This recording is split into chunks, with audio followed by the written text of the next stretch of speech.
हरि प्रेरित तेहि अवसर चले मरुत उनचास, अट्टहास करि गरजा कपि बढ़ी लाग आकाश। ये रामचरितमानस के सुंदर कांड का 25वां दोहा है। हनुमान जी ने जब लंका में आग लगाई, उस प्रसंग पर तुलसीदास ने यह दोहा लिखा है। इसमें कहा गया है कि लंका में आग लगते ही 49 प्रकार की मरुत अथवा पवन चलने लगी। क्या आप जानते हैं कि ये 49 प्रकार की पवन क्या होती हैं? अधिकांश लोगों को इस बारे में कोई जानकारी नहीं है, लेकिन हमारे प्राचीन ग्रंथों में वायु के प्रवाह के पूरे विज्ञान को विस्तार से बताया गया है। ये उतना विकसित था जितना आज के वैज्ञानिकों को भी नहीं पता। आधुनिक विज्ञान अभी तक यही मानता है कि वायु एक ही प्रकार की होती है, लेकिन उसका रूप बदलता रहता है, जैसे कि ठंडी वायु, गर्म वायु और समान वायु।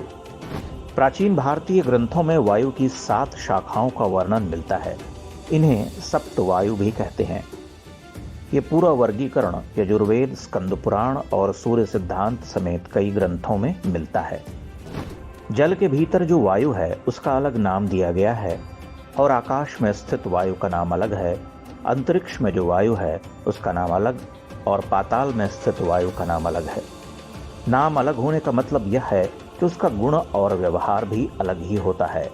उस आधार पर जो 7 प्रकार तय किए गए हैं उनके नाम हैं प्रवह, आवह, उद्वह, संवह, विवह, परिवह और परावह। पहले बात प्रवाह की। पृथ्वी को लांघकर मेघमंडल पर्यंत जो वायु स्थित है उसका नाम प्रवाह है। वह अत्यंत शक्तिमान होती है और वही बादलों को उड़ाकर इधर उधर ले जाती है। धूप तथा गर्मी से उत्पन्न होने वाले मेघों को भी प्रवाह वायु ही समुद्र जल से परिपूर्ण करती है, जिससे ये मेघ काली घटा के रूप में परिणत हो जाते हैं और वर्षा करवाते हैं। आधुनिक विज्ञान मात्र इसी पवन के बारे में जानता है। दूसरा आवह। ये सूर्यमंडल में बहने वाली हवाएं हैं, उसी के द्वारा ध्रुवों से आबद्ध होकर सूर्यमंडल चक्कर काटता है। तीसरी उद्वह। यह चंद्रलोक में प्रतिष्ठित वायु है, इसी के द्वारा ध्रुवों से संबद्ध होकर यह चंद्रमंडल में प्रवाहित होती है। चौथी वायु है संवह। ये नक्षत्र मंडल में स्थित हैं, उसी से ध्रुव में आबद्ध होकर संपूर्ण नक्षत्र मंडल घूमती रहती हैं। वायु का 5वां प्रकार है विवाह। यह ग्रह मंडल में स्थित है, उसके ही द्वारा यह ग्रह चक्र ध्रुव से संबद्ध होकर घूमती रहती है।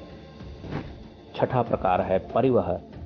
यह वह वायु है जो सप्तर्षि मंडल में प्रवाहित होती है, इसी के द्वारा ध्रुव से संबद्ध हो सप्तर्षि आकाश में भ्रमण करते हैं।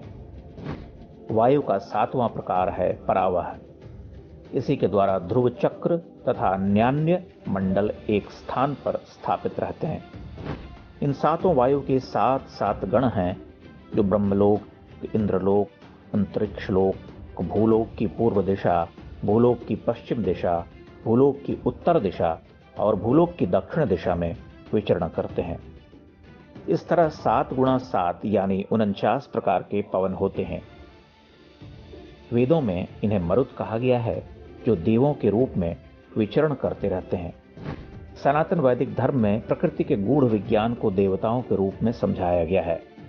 पवन के 49 प्रकारों का वर्णन भी इसी तरह से है। जो बातें इनमें बताई गई हैं वो आज के मनुष्य की समझ से परे हो सकती हैं, लेकिन हो सकता है कि कुछ वर्ष बाद कोई पश्चिमी वैज्ञानिक इन्हीं बातों को अपनी खोज के रूप में प्रचारित करके नोबेल पुरस्कार प्राप्त कर ले। अपने प्राचीन ज्ञान और विज्ञान के बारे में जानिए, ताकि कोई बाहरी उसे लूटने का प्रयास न करने पाए।